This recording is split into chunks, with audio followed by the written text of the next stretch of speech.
नोटबंदी होऊनही 50 दिवस उलटून गेलेत, मात्र ग्रामीण भागात अजून मोठा चलन तुटवडा जाणवतो। व्यापारी चेक देत असल्यानं चेक वटवून त्याचे पैसे हाती घ्यायला शेतकऱ्यांना मोठी वाट पाहावी लागते।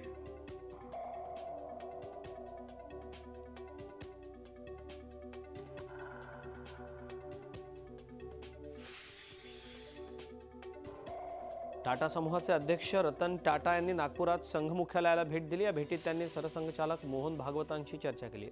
नोटबंदीच्या पार्श्वभूमीवर या भेटींमुळे विविध चर्चांना उधाण आलं।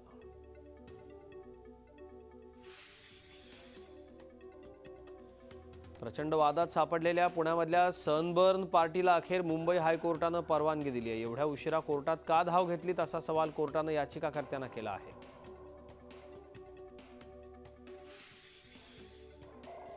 मुंबई पुणे एक्सप्रेस वेवर अवजड वाहनांना सुट्टीच्या कालावधीत ठराविक वेळेत प्रवेश बंदी असणार आहे। वाहतूक कोंडीवरच्या उपाययोजनेचा भाग म्हणून 3 एक्सेल, मल्टी एक्सेल आणि ओडीसी वाहनांना ही बंदी असेल।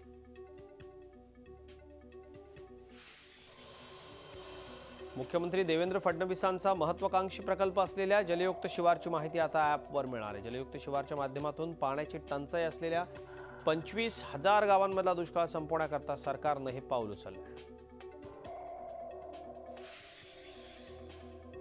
पवई तलावात यापुढे एकही हाऊसबोट चालणार नाहीये। शुक्रवारी रात्री पवई तलावात हाऊसबोट बुडून 3घांचा मृत्यू झाला होता। त्यानंतर मुंबई महानगरपालिकेच्या प्रशासनानं हे पाऊल उचललं आहे।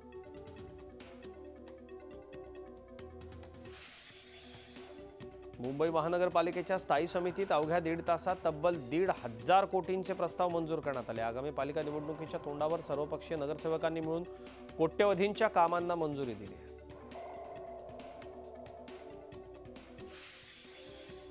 मुंबईचा विकास आराखडा पुन्हा रखडलाय। आगामी महानगरपालिकेच्या निवडणुकांमुळे पालिका आयुक्तांनी राज्य सरकारकडे याबाबतीत मुदतवाढ मागितली आहे।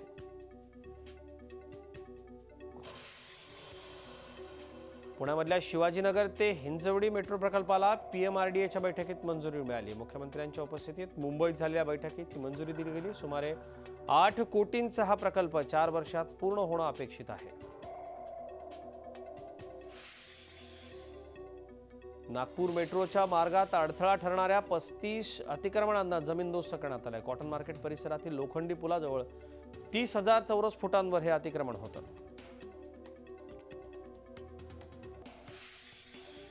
राज्यामधले नवीन रेल्वे प्रकल्प आता कंपनीच्या माध्यमातून पूर्ण करण्यात येणार आहेत। रेल्वे आणि राज्य सरकार दोघांनी एकत्र येत महाराष्ट्र लोहमार्ग पायाभूत विकास कंपनी स्थापन केली आहे।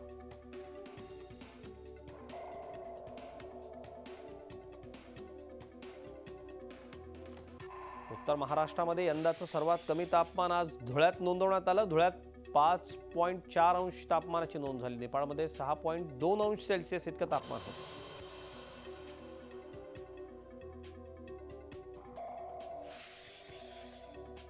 सातारा जिल्ह्यातल्या पुसेगावमधल्या सेवागिरी महाराजांचा रथसोहळा भक्तिमय वातावरणात पार पडला। मात्र सर्व सुखांचा त्याग केलेल्या सेवागिरी महाराजांचा हा रथ नोटांच्या माळांनी अक्षरशः झाकळून टाकला गेलेला पाहायला मिळाला।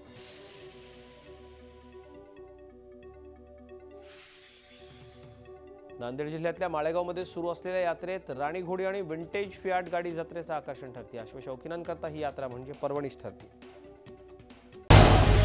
झी 24 तास रहा एक पाऊल पुढे।